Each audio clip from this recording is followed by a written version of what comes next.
ముఖ్యమైన పాయింట్ ఏమంటే ఈ మొత్తం కుంభకోణం వెనకాల రేవంత్ రెడ్డి గారికి అండగా బ్యాక్గ్రౌండ్ లో నిలబడ్డది ఈ అంతా మేనేజ్మెంట్ అంతా చేసింది ఒక బీజేపీ ఎంపీ. ఆ బీజేపీ ఎంపీ గారికి ఈయన కూడా కొంత అనుచితమైన లబ్ధి చేకూరుస్తున్నారు రాష్ట్ర ప్రభుత్వం ద్వారా. ఎందుకంటే ఇక క్విడ్ ప్రోకో కదా, నేను ఇది చేస్తాను నాకు అది చేయాలి, అది జరుగుతూ ఉంది ఇప్పుడు. ఇప్పటికిప్పుడు నేను దొంగ చేతికి తాళాలు ఇవ్వను. ఎంపీ గారి పేరు కూడా నేను బయట పెడతాను, నెక్స్ట్ ఎపిసోడ్లో బయట పెడతాను. ఎందుకంటే దీని వెనకాల ఉన్నది మొత్తం, దీని వెనకాల నడుపుతున్నది ఆ బ్రోకర్ను తెచ్చింది, ఆ బ్రోకర్ను రాష్ట్ర ప్రభుత్వానికి అటాచ్ చేసింది, ఆ బ్రోకర్ను అల్టిమేట్గా ఈ రకంగా ఆర్బీఐ ఐసిఐసిఐ బ్యాంకు నిబంధనలు పాటించకుండా ఆగమేఘాల మీద 10,000 కోట్ల రూపాయలు అన్నిటిని వైలేట్ చేస్తూ తెచ్చింది కూడా ఆ ఎంపీ గారి సారథ్యంలోని ఆ బ్రోకర్. ఎందుకంటే అంత స్ట్రాంగ్ బ్యాకింగ్ ఉంటేనే యూనియన్ గవర్నమెంట్ది ఇంత వేగంగా డబ్బులు వస్తాయి. లేకపోతే 10 రూపాయలు పుట్టాలన్న సామాన్యుడికి దేశంలో 10 రూపాయలు బ్యాంకు నుంచి రావాలంటే 10 క్వశ్చన్లు కాదు 100 క్వశ్చన్లు అడుగుతారు. ఒక లోను శాంక్షన్ కావాలంటే హోమ్ లోన్ మీ అందరికీ తెలుసు, అందరికీ ఉండే ఉంటాయి ఇక్కడ లోన్లు. హోమ్ లోన్ శాంక్షన్ కావాలంటే ఎన్ని పేపర్లు దస్తఖత్ పెట్టాలి? అట్లాంటిది 10,000 కోట్లు నీది కాని భూమికి కూడా ఇచ్చినవాడు నేరస్తుడా కాదా? ఇంకొక మాట, ఇక్కడ బీకన్ ట్రస్టీషిప్ కానీ టీజీఐసి కానీ they violated so many things. I even once again present it to you. First of all కాని ల్యాండ్ని పెట్టారు, తనఖా పెట్టారు, వాళ్ళ సంబంధం లేని ల్యాండ్ని మార్ట్గేజ్ చేసినారు, అప్పు తీసుకున్నారు. అట్లాగే knowing fully well this land is litigated, తెలుసు వాళ్ళకి ల్యాండ్ లిటిగేషన్లో ఉందని తెలుసు, లిటిగెంట్ ల్యాండ్ అని తెలుసు, హెచ్సియు ఆల్రెడీ క్లెయిమ్ చేస్తుందని తెలుసు. ఇన్ని తెలిసి కూడా కేవలం పైన అసలు ఒక్క ఐసిఐసిఐ ఎవడైతే 10,000 కోట్లు ఇచ్చాడో have they come for field inspection, అసలు భూమి ఉందా లేదా అని వచ్చారా? మీకు ఫ్లాట్ ఉంటే దాని మీద మీరు ₹1 కోటి అప్పు అడిగితే వచ్చి బ్యాంక్ వాడు చూసుకొని పోతాడా లేదా? అసలు ఐసిఐసిఐ బ్యాంక్ వాడు ఎవడైనా వచ్చాడా ఈ భూమి మీదకి? ఈ భూమి కాడికి వచ్చిండా? ఈ భూమి నిజంగా టీజీఐసిదా కాదా అని చెక్ చేసిండా? ఏదీ జరగలేదు.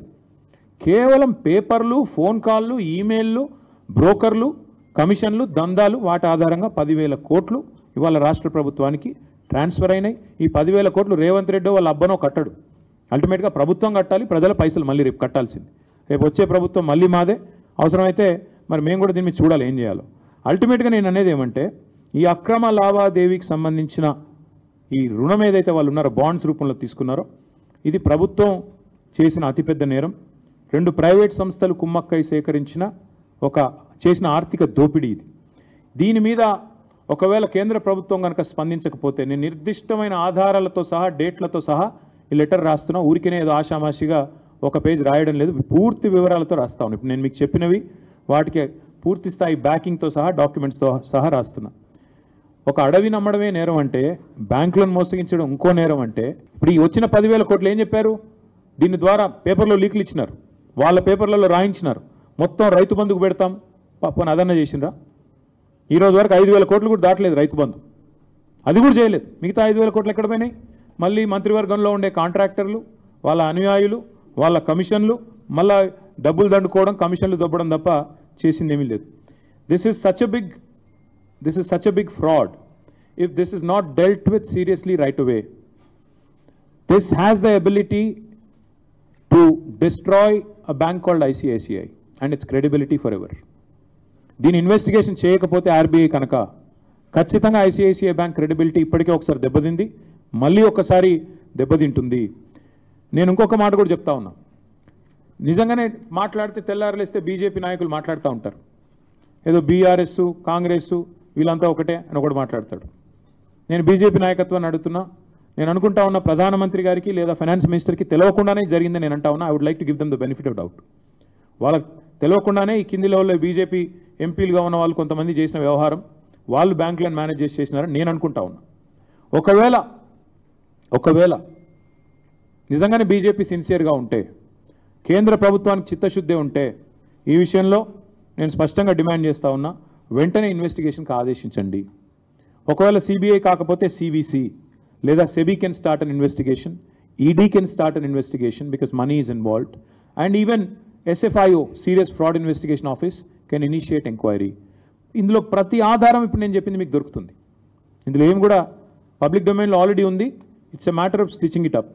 ఖచ్చితంగా ముఖ్యమంత్రి గారు ఆయన ప్రభుత్వం తీసుకొచ్చిన ఒత్తిడి, అదేవిధంగా ఈ వ్యవహారంలో బ్యాంకు పాత్ర, how did the broker violate all these procedural issues, ఇవన్నీ వయలేట్ చేస్తూ కనీసం ఆ భూమిలో కాలు పెట్టకుండా 10,000 కోట్లు ఇవ్వడం అంటే ఒక సామాన్యుడికైతేనేమో ఈ దేశంలో శల్య పరీక్షలాగా 100 పరీక్షలు ఉంటాయి ఒక రూపాయి లోన్ ఇవ్వాలంటే. కానీ 10,000 కోట్ల లోన్ ఇచ్చేటప్పుడు ఆ భూమి నీదా కాదా చూసుకోకుండా లోన్ ఇచ్చారంటే ఇంతకు మించిన ఫ్రాడ్ ఏదైనా ఉంటుందా? అందుకే we demand and will not leave it at this. నేను ఖచ్చితంగా చెప్తున్నాను, ఈ వ్యవహారాన్ని ఇక్కడితో వదిలిపెట్టాం. ఎందుకంటే రేవంత్ రెడ్డి గారు తెరలేపింది, తెర తీసింది ఈ 400 కోట్లకే కాదు. మన అసెంబ్లీలో మా సభ్యులు అడిగినారు ప్రశ్న, ఇంకా ఏమేమి భూములు అమ్ముతారని. ఇదే బ్రోకర్ ఎవడైతే ట్రస్ట్ అడ్వైజర్ ఎవడో ఉన్నాడో వాడికే హెచ్ఎండిఏ భూములు కూడా అప్పచెప్పారు. 60,000 కోట్ల విలువ చేసే భూములు వాడికి అప్పచెప్పారు. సో దీనికి ఇక్కడితో అడ్డుకట్ట వేయకపోతే ఇంకొక 60,000 కోట్ల దోపిడీకి కూడా రేవంత్ రెడ్డి గారి ప్రభుత్వం ఆల్రెడీ స్కెచ్ చేసింది, తెర తీసింది, రెడీగా ఉన్నారు. ఇది మాది కాదు, కావాలంటే అసెంబ్లీ ఆన్సర్ కూడా నేను మీకు పంపిస్తాను, మీరు చూసుకోవచ్చు.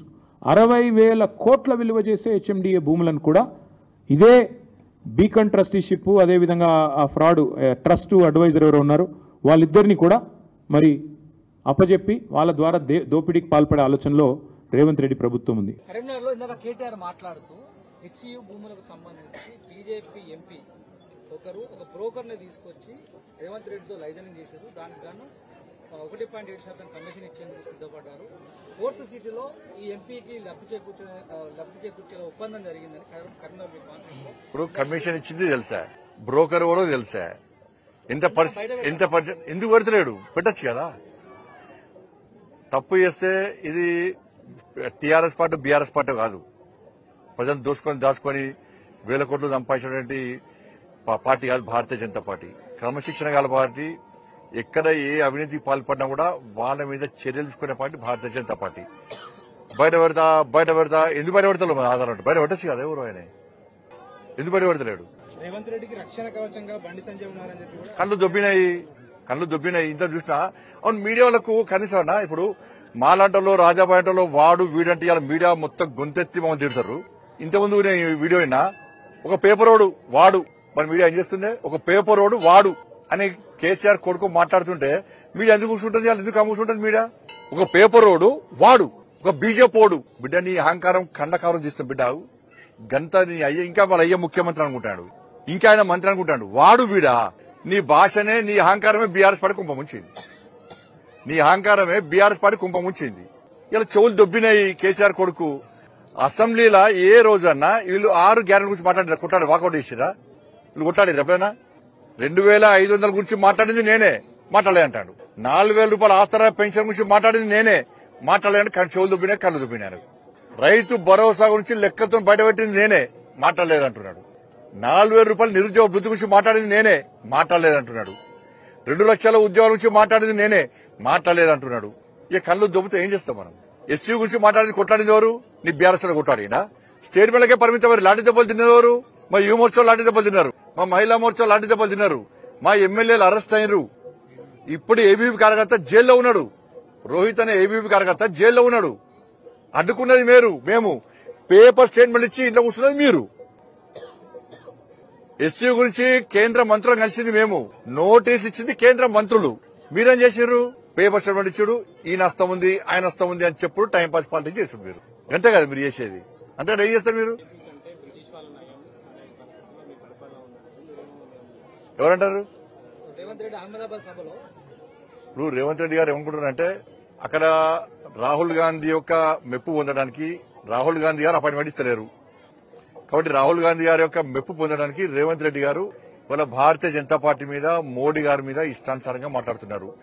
గతంలో ఇట్లనే కేసీఆర్ మాట్లాడాడు.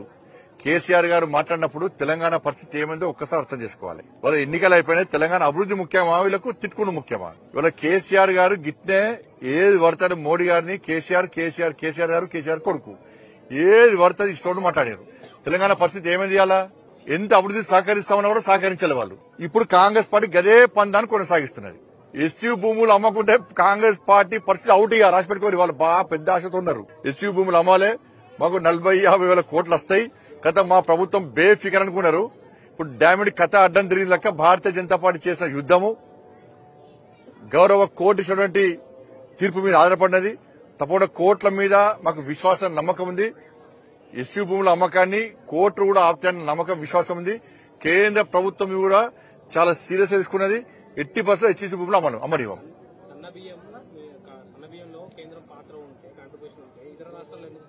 ఊగా ఇతర రాష్ట్రాలతో పోల్చుకుంటూ కాదు. ఇక్కడ రూపాయలు కిలో బియ్యానికి 37 రూపాయలు కేంద్రం ఇస్తుందా ఇస్తలేదా? ఇస్తుందని వాళ్ళే అంటున్నారు. మళ్ళీ కేంద్రం ఏం సంబంధం అంటున్నారు. ఇప్పుడు కిలోకు 37 రూపాయలు కేంద్రం ఇస్తుందని వాళ్ళే అంటున్నారు. మళ్ళీ సంబంధం లేదంటున్నారు. మరి రాయమని చెప్పు.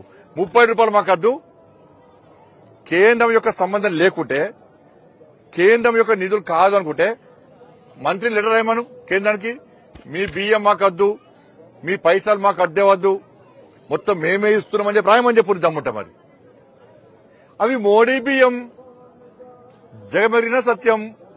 ప్రతి ఒక్కరు అంటున్నారు మోడీ బియ్యం తింటున్నాం, మోడీ బియ్యం ఇస్తున్నారు చెప్పి. అది నానుడి. అది తెలంగాణ రాష్ట్ర వ్యాప్తంగా కూడా అంతటి కూడా మోడీ బియ్యం, మోడీ బియ్యం, మోడీ బియ్యం, మోడీ బియ్యం అంటూనే ఉన్నారు. ఇలా రేషన్ షాప్ పోయిన పేదోళ్ళందరూ కూడా మోడీ బియ్యం తీసుకుంటున్నాం అంటున్నారు. అంతే తప్ప కాంగ్రెస్ బియ్యం, ఇది రేవంత్ రెడ్డి గారి బియ్యం, ఇది ఉత్తమ్ కుమార్ రెడ్డి గారి బియ్యం అన్నారు. నేనేమంటున్నా అంటే కేంద్ర ప్రభుత్వము 37 రూపాయలు ఇస్తలేదు అనుకుంటే, కేంద్ర ప్రభుత్వము ప్రతి సంవత్సరము దాదాపు 10-12 వేల రూపాయలు, 12,000 కోట్ల రూపాయలు ఖర్చు పెడతలేదు కొనుగోలు నుంచి ఇప్పటిదాకా అనుకుంటే రాయమని చెప్పు. మరి మాకు కేంద్ర సహకారం అవసరం లేదు, మేమిస్తాం రాయమని చెప్పండి. మరి ఎందుకు రాస్తలేరు? అవ్వ కావాలి, బో కావాలి, కానీ మోడీ గారి పేరు వద్దు.